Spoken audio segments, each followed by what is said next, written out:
കണ്ണൂരിൽ ബേക്കറി ഉടമയെ തട്ടിക്കൊണ്ടുപോയി 9 ലക്ഷം രൂപ കവർന്നെന്ന് പരാതി. ഏച്ചൂർ കമാൽ പീടിക സ്വദേശി പി റഫീഖാണ് പരാതി നൽകിയത്. വിവരങ്ങളുമായി സജോ ദേവസി ചേരുന്നതിന് മുൻപ് ഒരു പ്രതികരണമുണ്ട് അതിലേക്ക്. ഇവിടെ തന്നെ ഒരു കാറ് വന്ന് അതിൽ 4 പേര് ഇറങ്ങിയിട്ട് പിടിച്ച് വലിച്ച് കാറിലേക്ക് ഇടാൻ കഴിഞ്ഞ് ഭദ്രവാദം അതിൻ്റെ ഉള്ളിൽ നിന്ന് ഫുള്ള് ഇവിടെ തൊടാൻ പറ്റുന്നില്ല. ഫുള്ള് അമർത്തിയിട്ടും ശ്വാസം മുട്ടിച്ച് ബ്ലഡെല്ലാം വന്ന് മുക്കുന്നു. ഞാനവിടെ സ്ഥലം എനിക്ക് തിരിയുന്നില്ല. അങ്ങനെ ഓരോ ഓട്ടോയിൽ കയറി വീട്ടിൽ വന്നിറങ്ങി. വീട്ടിൽ നിന്ന് നേരെ കാറ് കൊടുത്തിട്ട് സ്റ്റേഷനിലേക്ക് പോയി. 9 ലക്ഷം.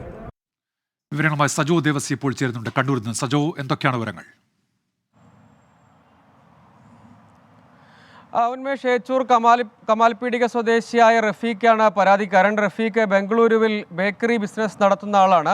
അവിടെ നിന്നാണ് കടം വാങ്ങിയ പണവുമായി 9 ലക്ഷം രൂപയുമായി നാട്ടിലെ ബാധ്യതകൾ തീർക്കാനായി ബസ്സിന് യാത്ര ചെയ്തത്. പുലർച്ചയോടുകൂടി കണ്ണൂരിലെത്തി. കണ്ണൂരിൽ നിന്ന് ബസ് ഇറങ്ങിയും പുറത്തേക്ക് മാറിയ ഘട്ടത്തിൽ തന്നെ ഒരു കാറിൽ 4 അംഗ സംഘം എത്തുന്നവർ മുഖംമൂടി ധരിച്ചിരുന്നു.